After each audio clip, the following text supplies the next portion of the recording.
Okay, well, good afternoon, everyone. Apologies for keeping you waiting, but we've been scrabbling away behind the scenes with a few more technical hitches today, but really good to welcome you back. And whilst we were waiting, we were chuckling, hearing and reading all of your lovely food choices. So whether you had a Wigan kebab, a la Tom Clark, or whether you had beans on Weetabix, I think I saw there. Welcome back. Hope you had a lovely lunch break. We really hope that you've had a great morning with us at the Youth Evangelism Conference, looking at our theme of passing on the gospel. For the next 45 minutes or so, we'll be listening to the brilliant Jimmy Dale talking about our theme this afternoon, which is peer-to-peer, creating a culture of passing on the gospel to our young people. So I'm going to introduce Jimmy to you and then hand straight over to him. Jimmy works for the Church of England. He oversees all things to do with youth evangelism. He lives in Woodford in London and is married to Sarah. And Jimmy, as I hand over to you in a moment, you can tell us a little bit about your little girl, Elsie, who I believe is 10 months today. So as I hand over to you, thanks for what you'll share with us. Guys at home, I hope you'll be really inspired and equipped as we look at peer-to-peer. But Jimmy, tell us a little bit about Elsie, about where you live, who you are, and then we look forward to hearing from you. Over to you. Yeah, well, it's great to be here. Slightly odd. I can't see any of you. I just look like I'm talking to myself, but we'll just call that a normal day in the office. I'm going to be talking to you a little bit today about peer-to-peer and particularly around this idea of creating culture. I'm going to try, one of the tech team in the background can hopefully help me in enabling me to share my screen. If you're a bit like me, I'm a very visual learner, so I always like to have lots of pictures and screens and things to kind of help us think. But hopefully if that's not who you are, hopefully then that doesn't put you off too much. So bear with me 2 seconds while I do that. There we go. Brilliant. Hopefully you can all see my slides. Great, just like that. So in the blurb, you might have seen that there was a couple of questions, and I kind of wanted to give you guys just a chance to have a think through some of those questions.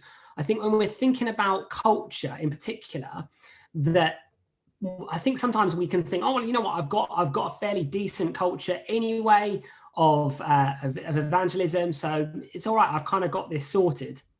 But there's kind of 3 questions. So if your young people inherited a carbon copy of your faith with all of its, I'm really sorry, I'm going to have to, there you go. Now I only had half the screen. Technical hitch again. Okay, if your young people inherited a carbon copy of your faith with all of its strengths and weaknesses, how would you feel? If the only way they learned what it looked like to be a follower of Jesus came from your youth group, what would their faith look like? And how much would they share their faith and how confident would they be when they did so? I think some of those questions can make us feel a little bit uncomfortable. I know that definitely for me, it makes me feel a little bit uncomfortable. But ultimately, at the heart of what we're talking about here is we're talking about culture. This idea of culture, like how do we create culture? I think we talk about culture a lot. It's kind of one of those Christian buzzwords, isn't it? But what I'm looking to do today is I am looking to take a whole bunch of stuff from essentially from pop psych books, talking about in a secular sense how to build culture. And then we're going to try and take some of those principles and apply them to especially this idea of seeing our young people be more confident in their faith, and especially in peer-to-peer evangelism. So there's kind of, I suppose, there's 2 guiding principles that I think are really key to bear in mind all the way through this.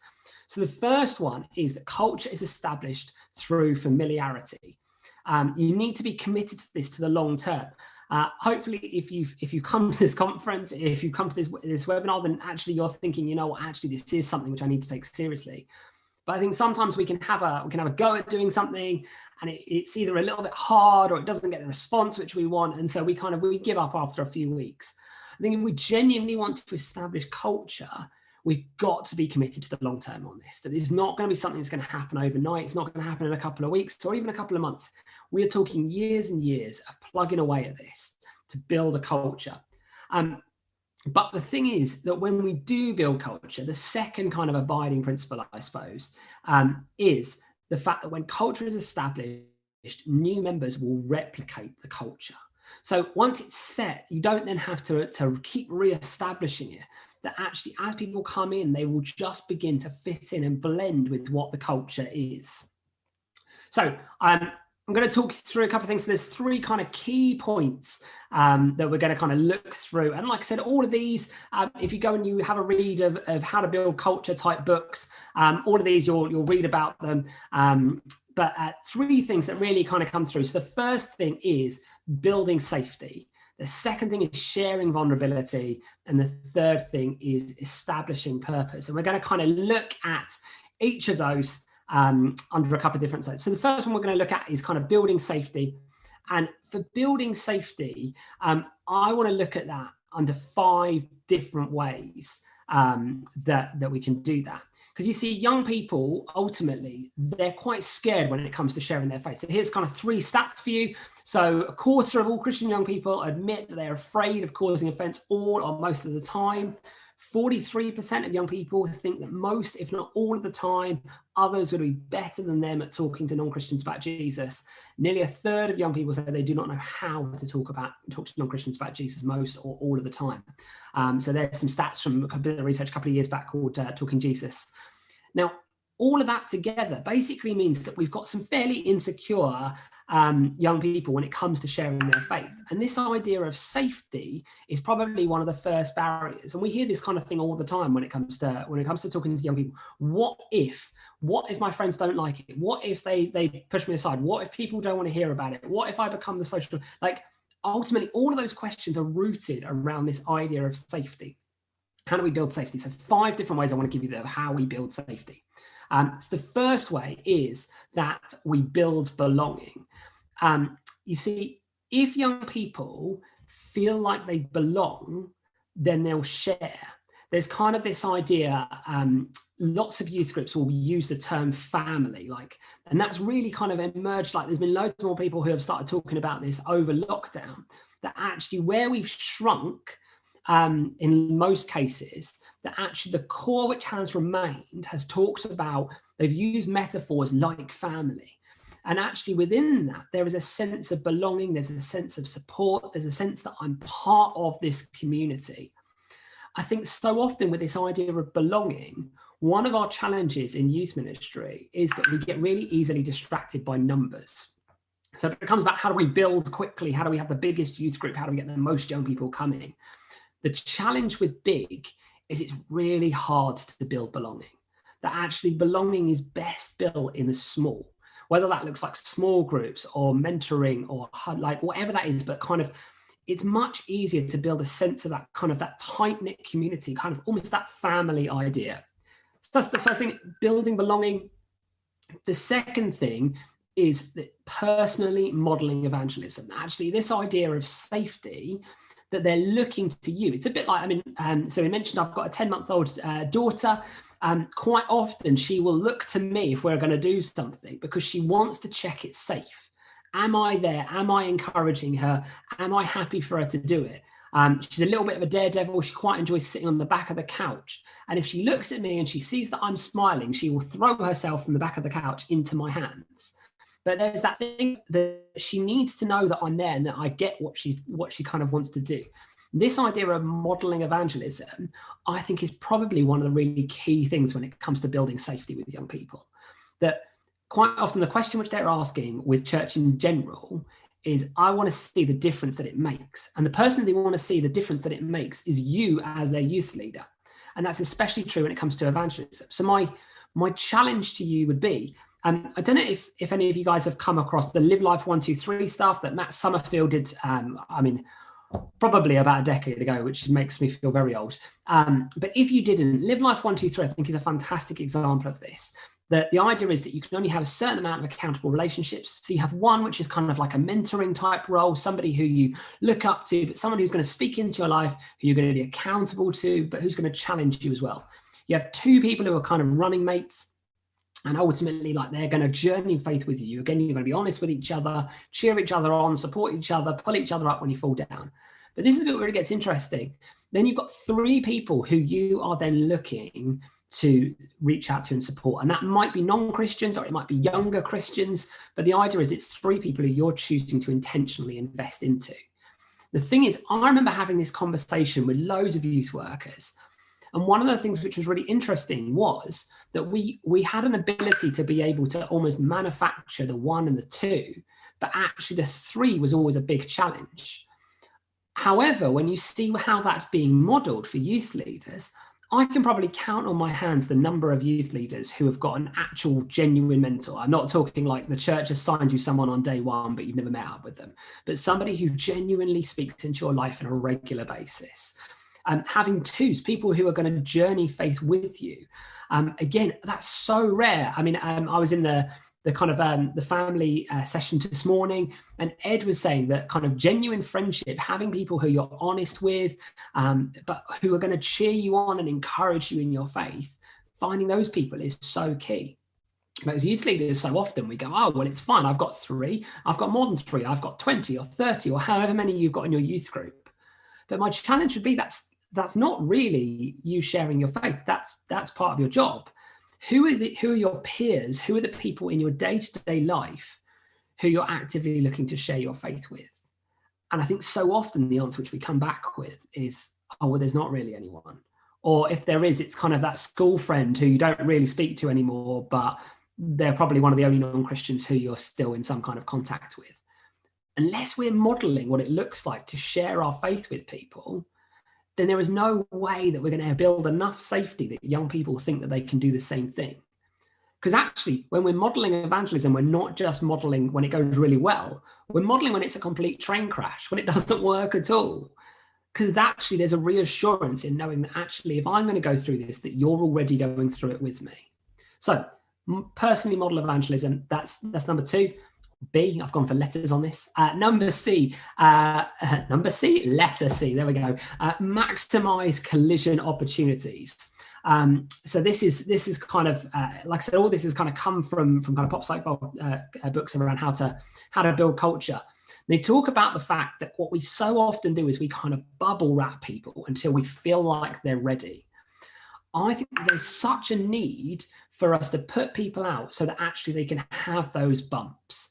That actually when they have those bumps, they're the learning points where actually they move forward, where actually they decide, you know what, this is something which I want to do, and I'm going to learn from that mistake, I'm going to do this differently. And actually, if everyone's having collision opportunities, think about like bumper cars, that actually it's not one person going around and when they feel confident, then the next car goes. Everyone goes together. And actually, you can see it. Like, I mean, when you get in a bumper car, that first bump is terrifying because in your head, even though you've been on a bumper car before, you're a bit like, am I going to be thrown out the car? Is the car going to go flying? Once you've been hit 2 or 3 times, actually, you feel your confidence begin to go up. And instead of trying to actively avoid people, if you're anything like me, you become a little bit vindictive and you're like, right, I'm going to start hitting some people. And actually, after a bit, you're not just, I'm going to go and try and hit some people, but actually, I'm going to hit people. And I found if I hit them at the front on the side, then they really spin. And that's really fun. Like, that comes because there's collision opportunities that are happening. And every time you have one, confidence grows. So how do we find ways for our young people to have collision opportunities? And there's loads of ways which we can do that. I mean, there's loads of stuff around kind of sharing faith on the street. You know what, for lots of people, that sounds terrifying, but that's a great way to do collision opportunities because they're complete strangers.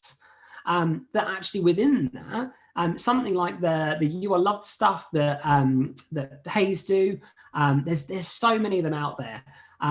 Actually, that gives young people to have a chance of having a go at sharing faith in a way where actually, you know what, if it goes wrong, they haven't ruined a relationship. They aren't like messing up a friendship, that none of those fears are there.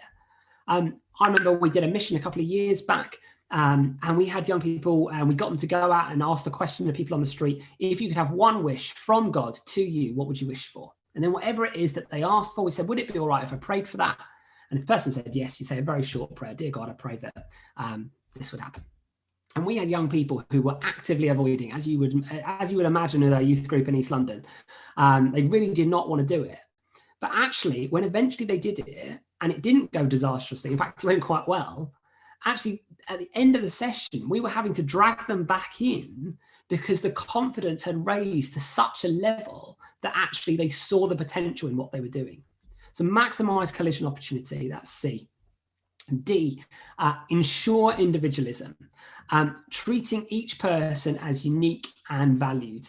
I think this is so key. I think the assumption, some of you guys might have read the Love Languages book, the assumption that everybody else works like me is probably one of our biggest barriers. I mean, I say in the church, but probably in all of society. But actually that idea that not everyone's going to work exactly like me, that the likelihood is that there's going to be a whole variety. Some of you guys might have come across mission styles. If you haven't, Fusion, the student movement, so they've created mission styles. Mission styles was set up to be with uni students, but you can really easily do it with young people as well. And actually with young people, essentially what it does is it gives them a little quiz and it helps them to realize what is the way that I share mission myself? How do I share my faith? But also, how do I like to have faith shared with me? So there's 4 ways which they talk about. So the first way is convince me. So a convince me person likes to weigh stuff up before coming to conclusions. So in John 20, there's a convince me Thomas, it could be like. That tends to look like kind of apologetics type stuff. Evangelical churches, that's kind of our go-to way of doing any kind of outreach, the convince me style. That's 1 of 4. Second one is let me experience. Let me experience person just goes ahead and tries stuff. So that I did Luke 10, sending out the 72. I always think like there are young people who pick me up and drop me in the middle of Soul Survivor. Well, not Soul Survivor anymore, but your festival of choice. Just drop me in the middle of it. You know what? Some people are going to hate that, but some people are going to really love that. Like, I mean, one of the questions I always ask is that, like, if you think of your open drop-in, what would happen if one evening you just said, you know what, we're going to have a praise and worship night. I'm just going to see what happens. Like, I'm sure loads of people would hate it, but I'm sure there are some there who actually that's exactly what they'd be looking for. Thirdly, talk with me. A talk with me person is looking to connect through conversation. So the Luke 24, the Emmaus Road, Jesus comes up, he knows what they're thinking, he knows what they're talking about, and his opening question is, what are you talking about? That actually there's something which is different from the convince me style. It's about saying, what is it that you're going through right now? And let me help you find, where is Jesus in that? That might look like mentoring, that might look like small groups, but it's that kind of far more intimate kind of one-to-one type stuff. And then fourthly, show me. So show me person is practical and down to earth. So John 8, the feeding of the 5,000. I think somebody referred to it earlier. I think Dan did the burning down the house stuff. That actually, you know what, for lots of young people, you following Jesus makes a difference. Show me the difference that it makes. So whether that looks like taking young people along to food banks or homeless shelters or getting involved with environmental stuff, whatever that looks like, show me the difference that you following Jesus makes. Now, for our young people, if the only way which we ever talk about sharing faith is a convince me style, for instance, then actually that's never going to build safety with young people who their natural style of sharing their faith is going to be talk with me or show me or let me experience. So actually, how do we tap into that individualism, that idea of ensuring that each young person is being equipped to share their faith in the way that God has gifted them to be able to do that? The fifth thing, build future orientation. So a continual journey rather than a one-off event. I'm a little bit of a Mac geek. I love all things Apple. And one of the things that I find really fascinating is the way that the Apple Store is set up. In as much as that I'm sure if you've been to an Apple Store before, if you haven't, go and do it. It's quite an experience. But you go in, like the picture there, everything's set up. It's ready to go. So you can go and you can play with the Mac. And the reason why they do that is that they've discovered that if you start to play with it, if you start to use it, you start to imagine what it would look like to own it. You start to do things like imagine where you put it in your house, and you start to see the potential of what's possible with it. And actually, when you're able to do that, the number of people who then go on to a sale goes up exponentially. That actually, I think so often when we talk about evangelism, it's like we're talking about a Mac, but it's in a sealed box in the storeroom at the back, which somebody once saw a couple of years back. I think there's got to be something about saying, this is where we are now, but this is the potential. This is what it looks like to develop this further. These are the next steps. How do we see this as a continual journey? Really practically, That might look like saying, you know what, it's probably the first time you talk to your friend about Jesus, they're not going to give their life to Jesus. That's okay. That's absolutely fine. You know what, you might have to have hundreds, maybe thousands of conversations, but that's okay because it's little steps. And actually having that ability to be able, and we'll talk about this in a minute, but having that ability to be able to discuss that within the space of a group, actually it helps to build that safety that we've been talking about through this. So there we go. That's 5 things about building safety. I want to move on to the second thing, which is about sharing vulnerability. Kind of another way of kind of, I suppose, viewing this, it would be like open accountability. It's that idea that kind of essentially, if I'm going to get young people to share their faith, I need to be really vulnerable. Everyone else needs to be really vulnerable, because if we only ever tell the good stories, then nobody's ever going to do it. And that's always a huge barrier to us within evangelism, is that the only time, advance, which we talked about, Dan talked about earlier, and not advance, try again, amplify, talked about earlier, that actually within that, a big part about why we originally set that up was because we realized the only time when young people ever see people sharing their faith is when they're in their 40s or 50s and they're stood on a stage with an American accent in front of 10,000 people. That's not what it looks, I mean, it is what it looks like to share your faith, but that's one tiny, tiny part of it. And that's also only ever the good side of it, when you're seeing people streaming forward to give their life to Jesus. That there's got to be an openness and an accountability to be able to say, how is this going for you? So yeah, so I want to give you 3 ways that we can share vulnerability. So the first thing is open analysis. This sounds brutal, but all the books that I read all talked about how important this idea is. So using phrases like, when somebody tells you they've had a complete train crash in trying to share their faith, or they don't know how to share their faith to start with, questions like, does anyone have any ideas? What does everyone else think? I mean, that's the classic alpha line, isn't it? That when somebody comes out with some horrific heresy in a small group, and everything within you wants to go, no, stop that. You go, what does everyone else think? And actually, there's something that happens in that group dynamic where people begin to chip in. Actually, collectively, you begin to shape each other's opinions and ideas. Something which I thought I'd share with you, which one of the books talked about. So the Navy SEALs have this incredible culture which they've got, and they have something called the Navy SEALs After Action Review, or the AAR structure. And in that, what they essentially do is after every drill or thing that they do, they'll ask themselves 5 questions. And these 5 questions help train the Navy SEALs so that they learn the maximum they can out of what is happening now in a way that it will help inform how they do it next time. So these 5 questions are: what was our intended result? What were our actual results? What caused our results? What will we do the same next time? And what will we do different next time? One of the books tells this incredible story about this Navy SEAL group who went in and they had drilled this same scenario so many times that when it came to the actual thing, they lost all comms in that moment, but they could see that at that moment, the Navy SEALs were running through this. It was almost like a playbook which they built up, just this huge resource. But that comes out of this place of this kind of open analysis, which is ultimately a vulnerable place to be, because you're opening yourself up, not only to everyone going, you know what, brilliant, you tried so hard, you did so well, but actually to someone saying, you know what, I don't think this worked. I don't think you should do that the same next time. But if you do that in a place where we started, that safety place, then actually this open analysis can be such a key part in seeing your young people grow and develop a culture of sharing their faith. Second thing is cooperation. So we talked earlier on about the kind of live life 1, 2, 3. Those 2s are so key. And it was wonderful to hear the young people who Dan talked about, some of them saying about how important it was to have other young people around them. I think so often this is something which we overlook. We kind of make an assumption that there are young people in our youth group, and I'm sure they all know each other and they're all open to each other. Sometimes we need to actually help them to essentially pair up, whether that looks like pairing up or getting into small groups or whatever else, but moving to that place where they're saying, you know what, we're in this together, so we're going to do this together.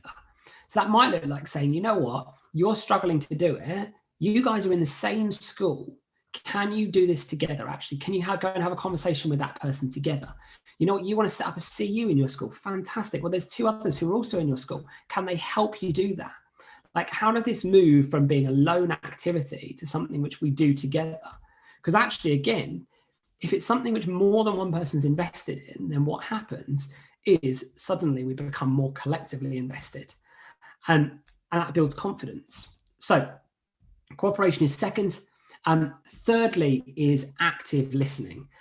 We talked a little bit about this in the kind of mission style stuff, fusion, that idea of walking alongside someone. I know that I'm a problem solver. I don't know if anyone else is like me on this, but my wife always tells me off for this, that she'll come to me with something that's happening and I'm like, well, you know what you should do? This is the solution. And actually, quite often she'll say, no, that's not what I want. I don't want you to just tell me the solution. Just want you to listen. For me, what's like really like a helpful question here, tell me more about that. So when a young person is sitting there and going, you know what, I spoke to my friend and it didn't work and it went disastrously. Tell me more about that. That's really interesting. I've got 3 L's on tell there. I'm sorry about that. But tell me more about that. What does that look like? How do we find open-ended questions that help people to share more and more of their story? Because actually, a bit like the alpha groups we were talking about earlier, like the more they share, the more we have that cooperation, the more we're doing that open analysis stuff, that actually all of that works together. That when all that's happening together, then actually that contributes to building community that we talked about earlier. It contributes to safety because actually they all tie into each other. So that's sharing vulnerability. So 3 things: open analysis, cooperation, and active listening. The third thing which I want to talk to you about is establishing purpose. So establishing purpose, I want to talk about that under kind of 4 different headings. So the first one is establish why. That should sound super obvious when it comes to evangelism, but I genuinely don't think it is. I think if you were to ask lots of young people, why do we share our faith? That they would say something along the lines of, well, the youth worker needs to get more young people to come to the group or it won't happen. Or we need to share it so then the church grows. Like, that's not why we share our faith. I love this story from Starbucks. So Starbucks, when it was first set up, if you would say, what is Starbucks about? Most people would say it's about coffee, right? That's what they're there for. They're all about coffee. But this is a quote from one of their founders. So Starbucks was founded around the experience and the environment of their stores. Starbucks was about a space with comfortable chairs, lots of power outlets, tables and desks at which we could work, and the option to spend as much time in their stores as we wanted without any pressure to buy. The coffee was incidental. And somewhere within that, I mean, you still think about your standard Starbucks store and actually you think, you know what, actually a lot of that's true. But that why, it's so hard to hold on to that, because actually for most of us, when we think about Starbucks, we don't think, oh, you know what, they have this amazing sofa and I love to go in there and I love to work. Some of you might, but I don't think that. I think about the coffee. How do you hold on to the reason why we were doing this? Some of you guys will have come across Simon Sinek. I'm a huge fanboy of Simon Sinek. He wrote this book called Start With Why a couple of years back. If you haven't read it, it's definitely worth a read. If you're not a reader, go on to watch the TED Talks, about 10 minutes long, and he'll talk you through this. But he talks about this kind of the golden circle, he calls it. So in it, he talks about there's 3 different rings, and in pretty much every organization, everyone knows what you do. Some people know how you do it, but very few know why you do it. And actually, for great organizations, they communicate the why first, and then that naturally informs the what and the how. So in that, he talks about Apple again, and he talks about, if you imagine a kind of a normal, like regular kind of PC advert, buy our computer, it helps you make beautiful designs. Our computer is available for sale. That's a kind of standard advert. So what they've done is they've told you what they have. So they've got a computer and they've told you a little bit about how they've done it, but there's nothing there about why. Now, think about an Apple advert. Apple adverts start with why. We believe everyone should be able to make beautiful documents. We don't think that this should be limited to people who are professional designers, that everyone in their seat, everyone like in the community should be able to do this for everyday run other things. Beautiful documents made by regular people. That's why we've made the new MacBook. That's why it does this. And you're sat there going, I think that too. They've sold you the why. If you understand the why, then actually the how and the what becomes so natural. And I think within that, it's so key, the why of what we do. Like, actually, the why is all the way through.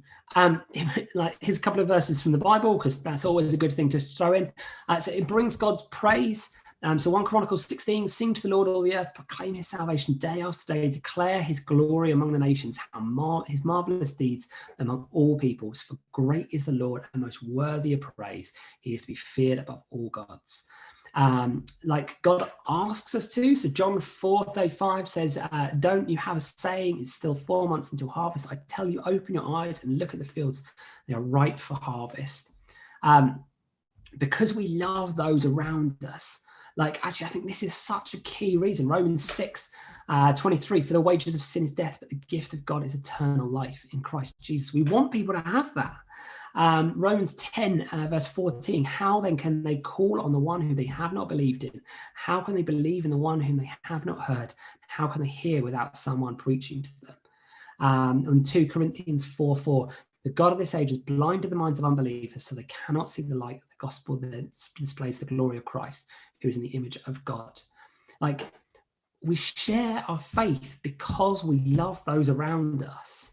Like, actually, that can be your reason why. That can be the kind of the why we do it, because we love those around us, because it brings God praise, because God asks us to. We'll come back to this in a minute, but I think it's so key that we're communicating regularly the why of what we're doing. So establishing why. Secondly, create catchphrases. They talk about simple, action-orientated and forthright phrases. They're the kind of key things that catchphrases should have. And you might be sat there going, Jimmy, catchphrases are not going to make any difference. They're super cheesy. They're from the 90s. I'm not doing it. But all the research and all the books that I read talked about the fact that catchphrases enable culture to embed, because that why element is regularly re-injected. It's not something where we have it once and then we don't think about it again, but actually it's something which comes up time and time and time again. When I used to work for Youth for Christ a couple of years back, and we used to do a whole bunch of stuff where we worked with churches to help them to set up youth ministry. And we used to talk about the 4 V's, which aren't all V's, but we'll pretend. So they are vision, values, vehicles, and evaluation, which we'll pretend starts in a V. And we start at the beginning, like, what is the vision for your youth ministry? What are the values that are going to underpin it? And only once we've established them will we talk about the vehicles. So what does it practically look like? And then evaluation, like how are we going to know whether it's working or not? I used to go and do this with churches, and I reckon I probably did it with about 40 or 50 churches. And we would start by saying, you have a vision as a church, don't you? And the vicar would sit there and nod away. Yes, we've got a vision. And I go, great. Anyone but the vicar tell me what the vision of this church is. I spoke in one church where someone could tell me the vision. And you would watch the vicar basically want to explode. They're like, it's written everywhere. It's painted across the back of the church. It's in every bulletin. It's all over the website. And people go, oh, yeah. Because it wasn't talked about, people forgot. So this idea of creating catchphrases, I've got a couple of examples for you here. So this came from a book, Creating Culture. So Danny Meyer's Restaurants, which is a restaurant chain out in the States, they talk about create raves for guests, that actually every guest should come in and it should be this incredible rave, like rave reviews. This one I love, the All Blacks rugby team in New Zealand leave the jersey in a better place. And San Antonio Spurs basketball team pound the rock. I had to look that up as to what that meant, because I'm not a basketball person. The rock is the basketball and pound means that you dribble. So it's that idea that actually don't feel like you've got to run it all the time, that actually like pound the rock means like make sure you're taking a moment to think it through, like dribble on the spot, make sure that you're making the best pass. The thing which is really interesting is that for all of those, what they've found is that that's been a key part in building the culture, that actually the more that happens, the more that people realize the why of what they're doing. Like we talked about these, but kind of because we love them, everyone for Jesus. I mean, pick your phrase, but actually you can really quickly see that, like that stuff which we were talking about before, the open analysis, the cooperation, the active listening, like that, it'd be so easy within that, especially the kind of the open analysis stuff, to be able to sit there and say like, well, that's all right because we're doing this because we love them. That's all right because we love them. Like, okay, we're going to try again because we love them. The more that that's reinforced, the more we know the why of what we do, the more we have a purpose to why we're sharing our faith. So creating catchphrases. C, cultivate creativity. We talked a little bit about this earlier, but that idea that if the only models of evangelism is the ones which I can think of, then the church is in a really sorry place. I love what Josh was sharing earlier about the Instagram channel that they've set up, where they're sharing their faith, and they've got all these 200 odd followers who are kind of coming in. Getting your young people to come up with ideas about how they share their faith, I imagine that they will come up with stuff that you would never, ever have dreamed of. But that only happens when you give the space for creativity. I think quite often when it comes to evangelism, we have the way that we think about how to share our faith, and we naturally, whether we do that consciously or unconsciously, pass that on to our young people. And it tends to be the classics: stand on a stage in front of 10,000 people, stand on a street corner and yell at people, or have confrontational, slightly argumentative conversations, none of which I particularly want to do. So therefore, I'm not really going to do it. So I'm not going to model it for you. You're going to hear those, whether you hear that consciously or subconsciously, and you're not going to want to do it either. So actually, how do we create the spaces? This kind of question, and now it's up to you, I think is so key. Like, I want you to think creatively. How could you share your faith? If you were to ask your young people, how could you share your faith with your friends? What would you do? I think originally what you will get is you'll get a whole carbon copy of whatever you and your church and their parents have told them all their life is how you share faith. But actually, if you help them to think, well, what is it that you're passionate about? You're really passionate about football. Great. How could you use football to share your faith? Like, actually, there's a whole bunch of things that they've never thought of. Amplify, that we talked about earlier, we have a specialist stream within that, where what we do is we take a whole bunch of people from right across the kind of the spectrum of society. So we have people who are in media and arts and sport and business, and they come and they talk about how they're sharing faith in those spheres. That it doesn't mean you've got to be a church leader or an evangelist to share your faith, but actually this is how you can do it in a whole bunch of different ways. I love those sessions because it lights up creativity in the young people who are there. That actually there will be people in your church who are doing everyday jobs but are finding ways to share their faith there. As young people hear that, suddenly the realm of possibilities opens up. So cultivate creativity, and finally, celebrate and showcase. I think this is so key that actually we celebrate not just the times when it goes really well, but actually the times when people have a go.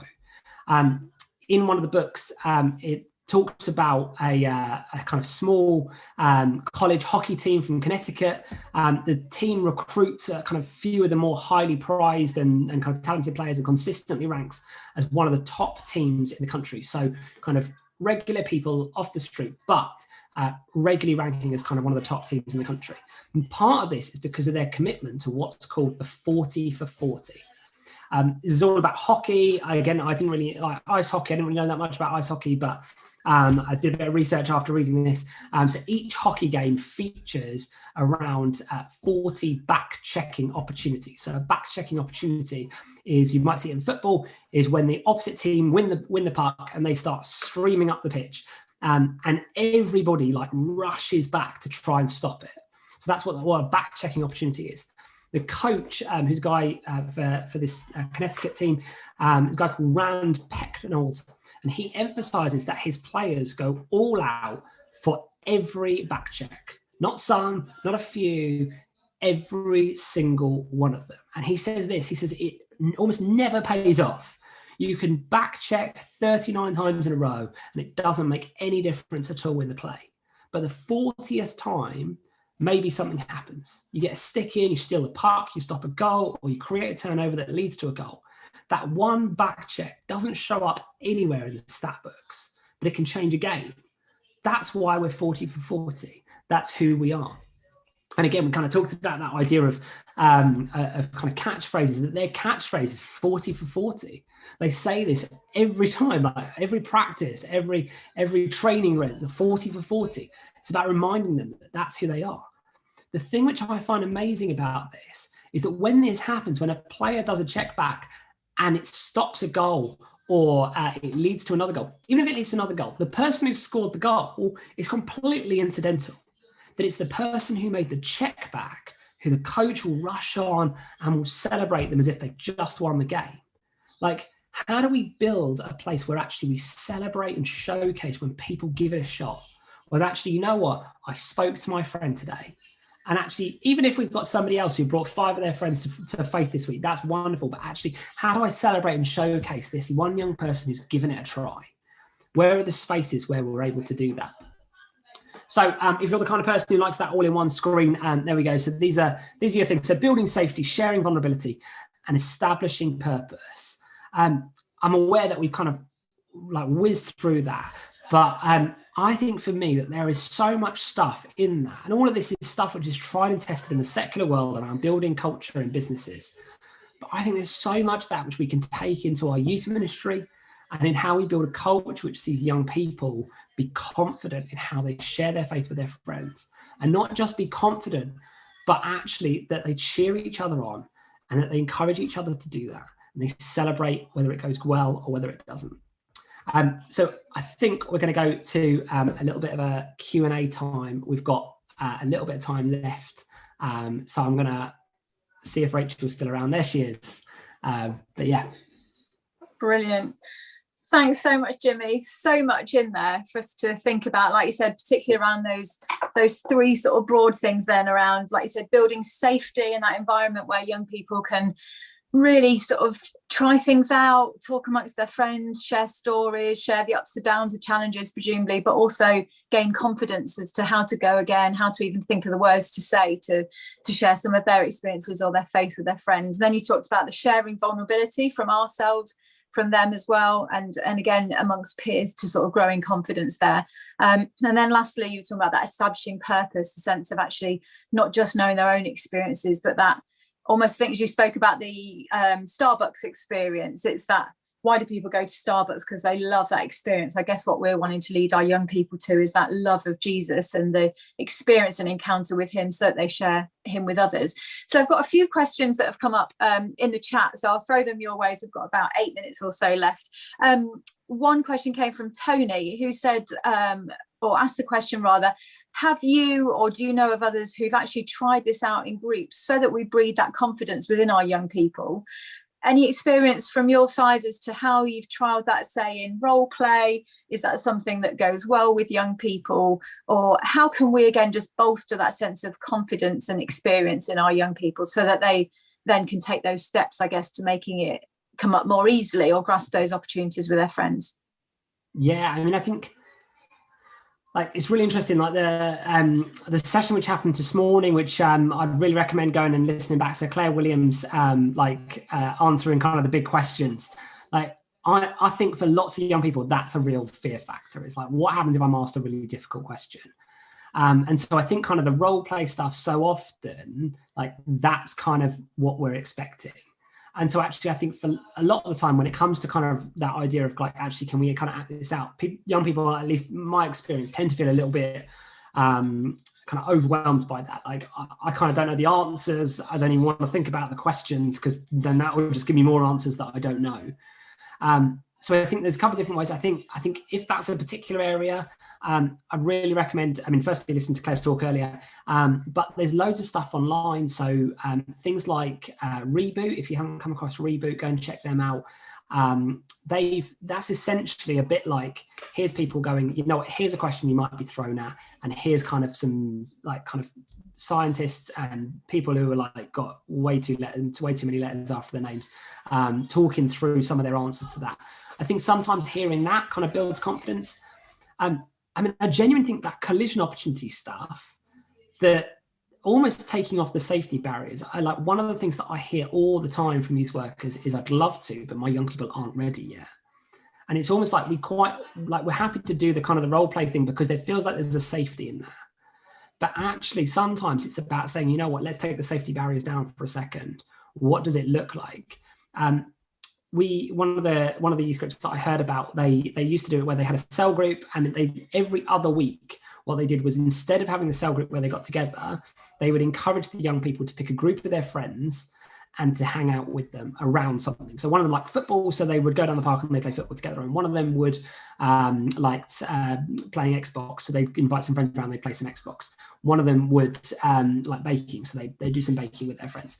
So they found an activity, they galvanized, and ultimately there's nothing that is literally just hanging out with your friends. But the reason why you did it was because at least once you had to try and bring up the subject of faith. And actually within that, originally it could be as simple as, I went to church on Sunday and it was really good. And if nobody bites on that, that's absolutely fine.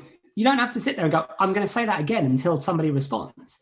Like, actually, you're going to come back in 2 weeks' time and you're going to try it again. But the thing is that quite often what we find is that I was in a conversation the other day where someone had been in a focus group, and they're had a whole bunch of non-Christians in it, but loads of Christians, and the non-Christians were listening to the Christians talking, and their response was, you guys are way harsher on yourself than non-Christians are. I think so often we build this kind of idea about how non-Christians are going to react to us, that sometimes role-playing can almost be detrimental in some ways, because it builds this idea that you kind of deep breath, take it in, like put your armor on, we're gonna go in and probably get shot down. Like, my experience of chatting to kind of my peers is, you know what, sometimes they'll ignore you and they just won't answer. That's fine. But a lot of the time they'll be like, oh, that's really interesting. Like, they might not want to follow that up or anything, but that's absolutely fine. Because actually at the beginning, they're your friends. Like, they love you. They want to hang out with you. So actually, how do we find ways, those small collision opportunities, which help to build confidence? I think my experience is that's a much better way to do it than maybe the kind of role playing type stuff. Yeah, really interesting. And I wonder, one of the questions said about Jimmy, wonder how this transfers as well, what you're saying about young people, into the wider church culture. And I think there's something that's really interesting there, isn't it? It's not just our young people who sometimes hit those barriers. For us as adults, even church leaders, actually sometimes creating a culture of evangelism is something we find really difficult, because actually we ourselves have a lot of baggage and we find it hard sometimes. So just recognizing those collision points, like I said, and the nuggets of opportunities for people to just share, maybe not the whole gospel, but just those things that God's done in their life, the answered prayer, or just what they did at the weekend and they went to youth group or church, is just providing those easy stepping stones, isn't it? Just lastly, we've got a couple of minutes. Somebody asked the question, how do you suggest that youth workers model evangelism outside of their church circles? And in seeing that, as you said, you know, young people watch us, they see what we're modeling. So how would you encourage youth leaders rather who do that? But equally for young people who might say, well, actually, I hang out with my church friends, my youth group all the time. I haven't really got many Christian friends. What would your encouragement be to them to say, how would they reach out to people around them if they've got a heart for Jesus, want to share him, but don't know quite where to start? What would your encouragement be there? Yeah, I mean, I think for me, one of the key words when it comes to evangelism is the word intentionality. Like, evangelism never happens by accident. If you don't have any non-Christian friends, like, go find some, especially if you're a young person. If you're a young person, it's so easy to do that. Like, pick some, like, there's always young people at school who kind of don't have any friends or kind of have just moved to the area or whatever else.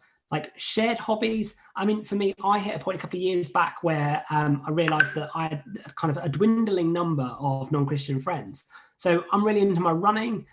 So I joined a running club, and instantaneously I've got 300 non-Christian friends. Like I found out after about a year of being there was one other Christian there. But ultimately, I'm walking into that, and I'm not walking into that going, you know what, the only thing I'm ever going to do is I'm only going to preach to these people. But I am entering it with an intentionality. I'm going because I love running and we're going to like make some friends and stuff. But actually, it changes my outlook, because I go, you know what, who are the people here who I can choose to start sharing life with? And actually, in choosing to share life with, I can choose to share faith with as well. So I mean, it's a stupid example, but I remember originally I used to plan runs, which kind of was one of those kind of like helpful things. I used to plan them on a Sunday morning, fairly early, about 8 o'clock. And I would always make sure that it went past our church. And I would always, in my head, it was like a little trigger that when we were running, then we'd go out in kind of groups. This is pre-COVID, obviously. And we go out in groups of like, I don't know, 6, 7, 8, 9 of us. And I knew as we were coming up a certain hill that my church was coming up and it was going to be on the left-hand side. So I'd pick one person and I'd go, oh, I'm looking forward to going, like, have you got anything on later on? I'm going to go to church later on. And inevitably, the question which they'd ask is, which church do you go to? And you go, oh, well, I'll tell you what, we're about to run past it. As we run past, it means that as the conversation inevitably dropped, it gave me a chance to pick it back up again. And I could go, oh, that's the church, actually. They go, oh, yeah, I drive past that all the time. Like my mum got christened there. Oh, amazing. Like, there's loads of christenings. I mean, if you wanted to come along, actually, I mean, the service is going on later on, but you're welcome to come anytime. Like, again, like 99% of the time, they don't respond to that.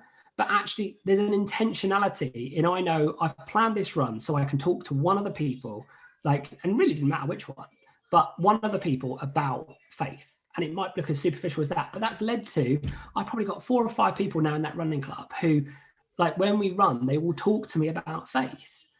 But that's come from a place of intentionality. So, I mean, running doesn't have to be your thing. Like, it can be whatever you want it to be. But like, there's endless clubs out there and groups and stuff. So yeah, I mean, that would be my big encouragement would be find a group. It doesn't have to be the people who want someone to talk to them about Christian club, like whatever you're passionate about. And if you're not passionate about something, pick something you want to be passionate about. Learning French, I don't mind. But within that, how do you use that as an intentional opportunity to meet non-Christians, to share life with them, and then to share faith with them? Awesome. Thanks so much, Jimmy. Yeah, I love what you're saying there, just about actually encouraging our young people to make it as easy as possible for themselves to create those opportunities for conversation. It's just connecting the dots, isn't it, with the normal things of life, like you said, with running, with whatever sport, what TV they've watched, where they've been, all that kind of stuff. Difficult, maybe other opportunities to get creative in a COVID world, as we recognise, and all of today, obviously, we're looking at everything through a COVID lens, but hopefully, please God, we'll be re-emerging from that over the coming months. But just to say, Jimmy, I think you've given us loads to think about there.